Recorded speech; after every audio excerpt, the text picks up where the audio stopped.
It is officially July, which means it is time for another installment of movies you need to keep an eye out for. This is a show we started last month where I break down all of the movies that are releasing in the month, whether it be on streaming or theatrical, all of the biggest major releases. We got a lot of movies to talk about, so let's just jump right into it with the first weekend of July.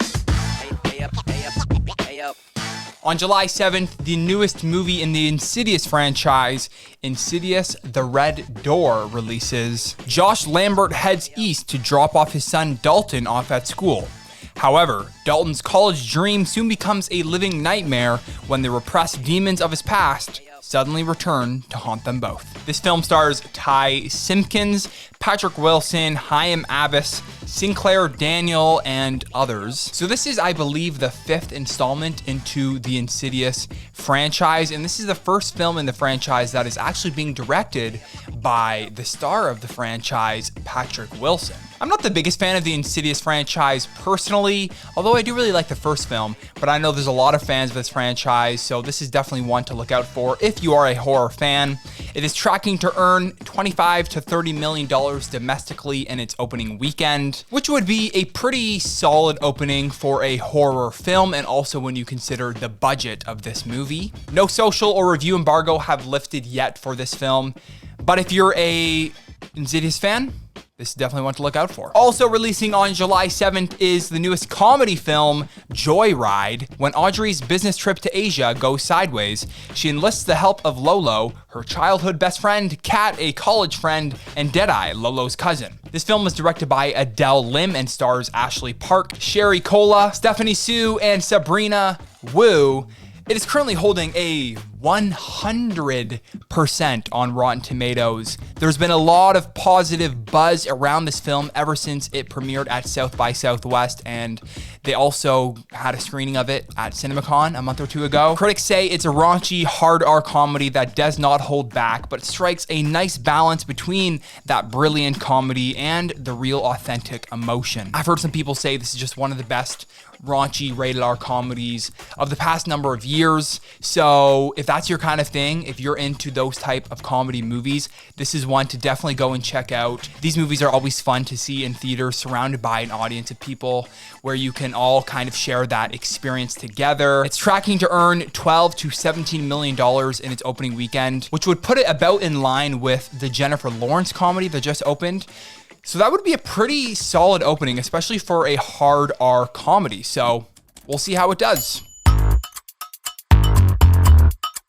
July 12th, we got a big one. This is actually a Wednesday, but this is the day that Mission Impossible: Dead Reckoning Part 1 officially goes wide. Ethan Hunt and the IMF team must track down a terrifying new weapon that threatens all of humanity if it falls into the wrong hands. Once again, this is directed by Christopher McQuarrie, who directed the last two Mission Impossible films. He directed Rogue Nation and Fallout, which I would argue are the two best Mission Impossible films. This is a super exciting film. This, of course, is starring Tom Cruise, but this time around, we got newcomers to the cast. We got Haley Atwell and Pom Klementieff, two actresses who were both in the MCU. There is no Rotten Tomatoes consensus of this film yet, but critics are saying that it's another action-packed and exciting entry into the franchise. I have seen this film. I got to see this film a couple of days ago, and it's a lot of fun. It is super exciting. It's a perfect summer blockbuster. It's a very solid action film,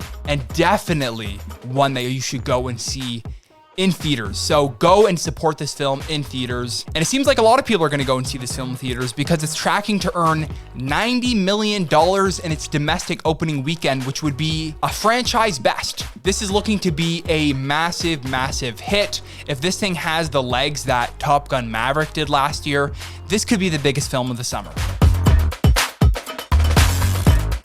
All right, so the weekend of July 14th, we got a couple of smaller releases. The first one being Bird Box Barcelona. This is a Netflix movie, and it's a spin-off / kind of sequel of the 2018 film Bird Box, which was a massive, massive hit for the streaming service. After a mysterious force decimates the world's population, Sebastian must navigate his own survival journey through the desolate streets of Barcelona. This is directed by David Pastor and Alex Pastor, and it stars Mario Casas, Georgina Campbell, and Diego Calva from Babylon. I love to see him getting another big role. I haven't really heard anything about this film. This one has kind of been flying under the radar. Nobody's really talking about this movie. It is a spin-off though of Bird Box. You do not have Sandra Bullock returning, so it's, instantly it's not going to get as much attention. But who knows? This could be another huge Netflix hit. And then also releasing July 14th in theaters, although in limited release, is Theater Camp.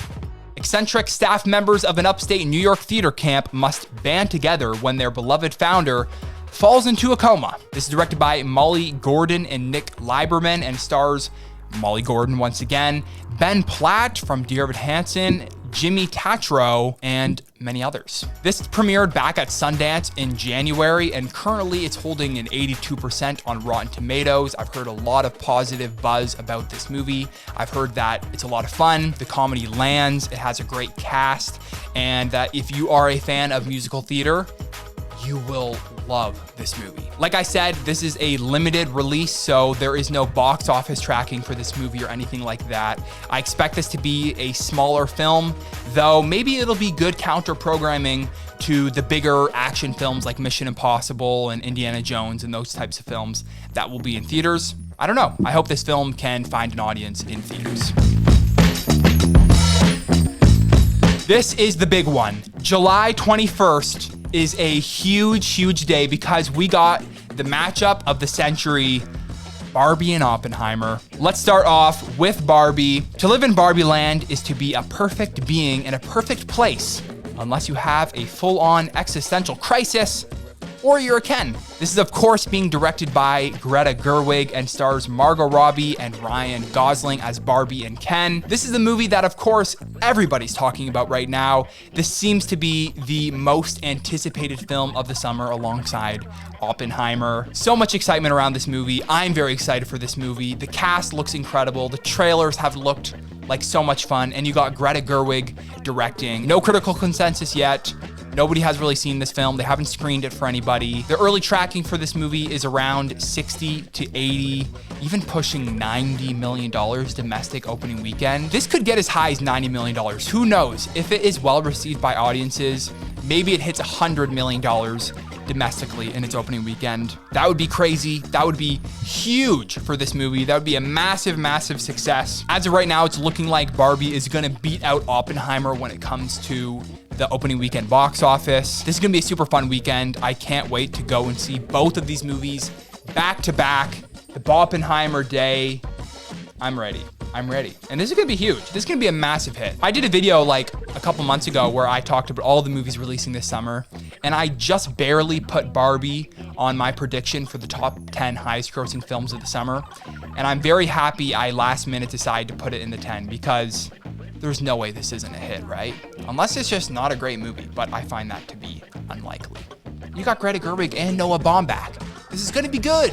Okay, and then we got Oppenheimer. Physicist J. Robert Oppenheimer works with a team of scientists during the Manhattan Project, leading to the development of the atomic bomb. This is being directed by the one and only Christopher Nolan and stars Cillian Murphy, Emily Blunt, Matt Damon, Robert Downey Jr., Florence Pugh, and many others. It's a very stacked cast on this one. Again, this film is very hotly anticipated. Everybody's talking about this one, so I expect it to be a huge hit. I think everybody's just gonna go to the theaters on July 21st to see one of these movies, if not both.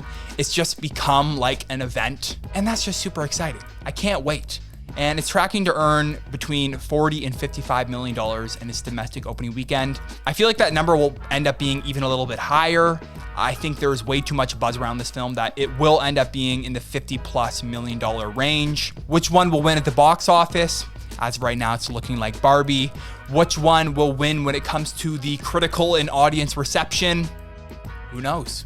We'll find out very soon. And then the other film that's releasing on July 21st is the Netflix film, They Cloned Tyrone. I don't know why they're releasing this film on this day. I feel like it's just gonna fly under the radar. A series of eerie events thrusts an unlikely trio onto the trail of a nefarious government conspiracy. This is directed by Jewel Taylor and it stars Jamie Foxx, John Boyega, and Teyonah Parris. This is a big Netflix film and one that they've been promoting for a while now. The first trailer for this film came out like ages ago. I don't really know a ton about this film, but this feels like it could be a big Netflix hit. Of course, you got a really great cast. So yeah, that's one to look out for later in July on Netflix.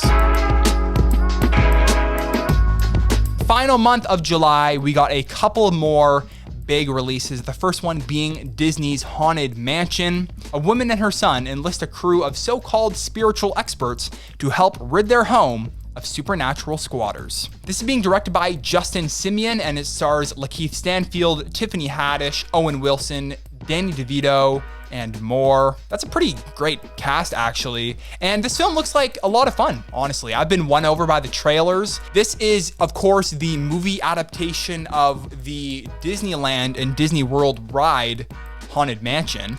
They've been trying to do this recently where they turn like a attraction at Disney World into a movie. They did it with Jungle Cruise, of course.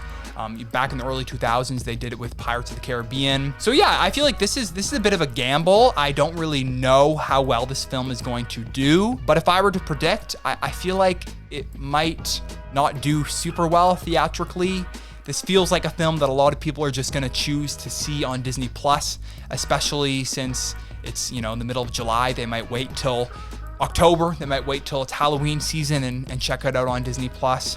But maybe it could be a little breakout hit. And then the other movie releasing July 28th is Talk to Me. This is an A24 horror film. When a group of friends discover how to conjure spirits using a hand, they become hooked on the new thrill until one of them goes too far and unleashes terrifying supernatural forces. This is being directed by Michael and Danny Philippou, who are a YouTube duo, actually. They have a YouTube channel called Raka Raka. It's pretty cool to see them getting a chance to direct a horror film and then seeing it acquired by A24. I'm very happy for them. This premiered at Sundance back in January, and then, like I said, it was acquired by A24. It is currently holding a 97% on Rotten Tomatoes, which is super impressive. Critics say, with a gripping story and impressive practical effects, Talk to Me spins a terrifically creepy 21st century horror yarn built on classic foundations. Again, no box office tracking for this film as of yet, but who knows, maybe it's the next big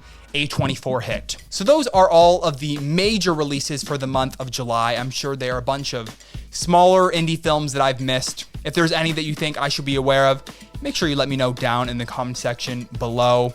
But now we're gonna move on to your most anticipated films. I posted a poll up on Twitter asking you guys what your most anticipated films were for the month of July. By the way, you can follow me over on Twitter at Ben Jansen Film, and then you can participate in polls like this. And of all the people that voted, the number one most anticipated film was Barbie with 41.7% of the votes. Number two was actually pretty close, and that was Mission Impossible 7 with 33.3% of the votes. And then in third place was Oppenheimer with 25% of the votes. And no other movie got votes. Those were the three films that people voted for, and that makes sense. Those are definitely the three biggest films for the month of July. Now, as for my most anticipated film, I've already seen Mission Impossible 7, so that's out of the running. It's very close. It's very, very, very close. I'm very excited for both of these films. But I'd probably pick Oppenheimer just because it's Christopher Nolan. I'm a big fan of all of Christopher Nolan's films. The trailers for Oppenheimer have just looked incredible. So let me know down in the comment section below what your most anticipated film is for the month of July. Is it Barbie? Is it Oppenheimer? Is it something else? Let me know your thoughts down below. And if you enjoyed this video, make sure you leave a like and subscribe to the channel so you don't miss any of our future uploads. And if you want to check out more of our videos here on the channel, you can click on either of the video icons right over there. Thank you for watching, and I will see you in the next one. See ya.